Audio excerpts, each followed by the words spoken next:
I was from Elizabeth originally, and my parents were from Elizabeth, and they went to the schools there and everything. And so I was able to get a job there after college. I knew some people there. And I didn't really know the history, but it turns out that it was the second oldest paper in the country and the oldest in New Jersey. The only older paper is the Hartford Courant in Connecticut. So it had this long, illustrious history. It started in 1779 in the middle of the Revolutionary War. And the background at that time was that the British controlled New York, and all the papers in New York were very um, favorable to the British cause and very opposed to the Patriots trying to get independence. And George Washington, who was based in Morristown through much of the war, was very concerned about this and felt that the Patriot side wasn't getting into the news. There were no rebuttals to what the New York papers were saying. The stories were just really one-sided, but he didn't really quite know what to do with it. And there was this guy, Shepard Collick, who was in the army. He had been in the army for 3 years, and he'd fought in some of the big battles in New Jersey, Trenton, Springfield. And he had experience as a printer, so he decided to quit the army at the end of 1778 and start a newspaper. And George Washington heard about this plan and encouraged him to do it, and thought this was the solution to the Patriots' information asymmetry, I guess. They would be able to get their side out there and correct some of the misinformation coming from the New York papers. And so we started the paper in Chatham, and that was just far enough away from New York, so we didn't have to worry about British raids that would come and destroy his press and put him out of business. And the paper was very popular. It started in 1779 in February, and it was called the New Jersey Journal. And George Washington fed the paper lots of scoops, lots of news, what was going on.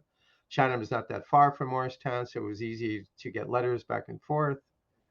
Um, and and the rest is history. The Americans won the war, and Shepard Collick's work was done.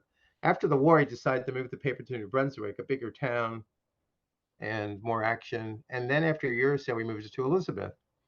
And he had married an Elizabeth girl who had come from a very prominent Elizabeth family. So I think that's why he moved it to Elizabeth. And that was in 1785 or so. And the paper was there ever since until it went out of business in 1992. January of 1992 went out of business.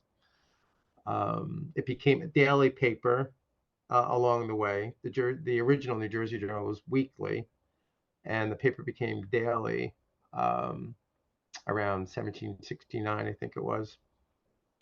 And the weekly edition ended in 1890, and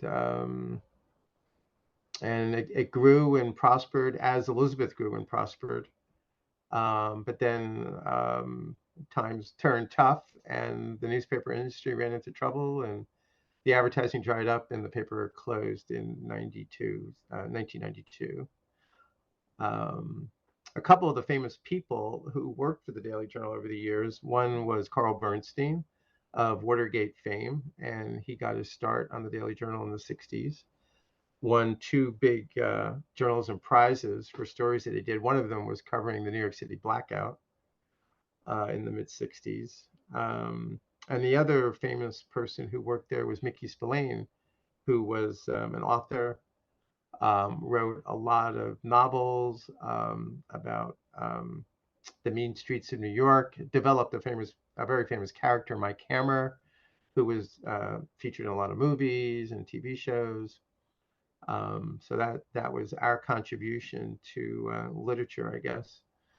Um, the paper the paper in preparing for this interview, I went back and was reading some of the old papers from the 1800s and early 1900s online.